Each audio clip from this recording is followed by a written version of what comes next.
ঢাক ঢোল আর বাদ্যের তালে বিএনপি নেতাকর্মীদের উচ্ছ্বাস, স্লোগান আর মিছিলে উত্তাল রাজপথ।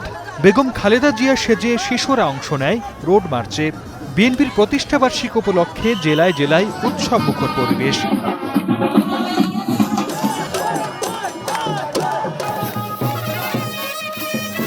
বিএনপির ৪৭তম প্রতিষ্ঠাবার্ষিকী উপলক্ষে জেলা শহর থেকে বের করা হয় বর্ণাঢ্য শোভাযাত্রা। এতে ছাত্রদল, যুবদল, তাঁতি দল, কৃষক দল, শ্রমিক দল ও মহিলা দলের নেতাকর্মীরা নিজ নিজ ব্যানারে অংশ নেয়।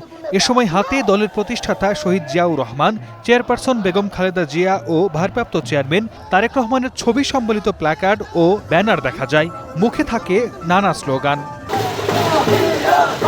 পরে দলীয় কার্যালয়, জেলা অডিটোরিয়াম, শিল্পকলা একাডেমি সহ বিভিন্ন স্থানে আয়োজন করা হয় আলোচনা সভা ও দোয়া মাহফিল। এতে শহীদ জিয়াউর রহমানের বর্ণাঢ্য জীবনের নানা দিক আলোচনা করা হয়। দোয়া করা হয় তার আত্মার মাগফিরাত কামনায়। নির্বাচন ও বর্তমান রাজনৈতিক পরিস্থিতি নিয়েও কথা বলেন নেতারা। বিএনপির দায়িত্ব সারা বাংলাদেশের আইন শৃঙ্খলা বজায় রাখা, যাতে সুষ্ঠু নির্বাচন হয়। নতুন ষড়যন্ত্র শুরু হয়েছে নির্বাচনকে কেন্দ্র করে। কোন ষড়যন্ত্র, কোন পানি ঘোলা করে নির্বাচনকে বানচাল করা যাবে না। আমি বিশ্বাস করি সরকার নির্বাচন দিতে চায় যথাসময়।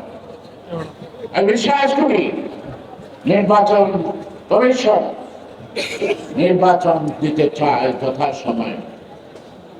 তাদের আন্তরিকতা নিয়ে প্রশ্ন নাই, কিন্তু তাদের আন্তরিকতা যথেষ্ট না।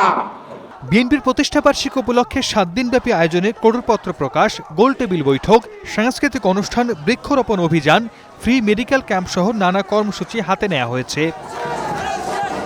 Sardar Mohammad Arif, star news.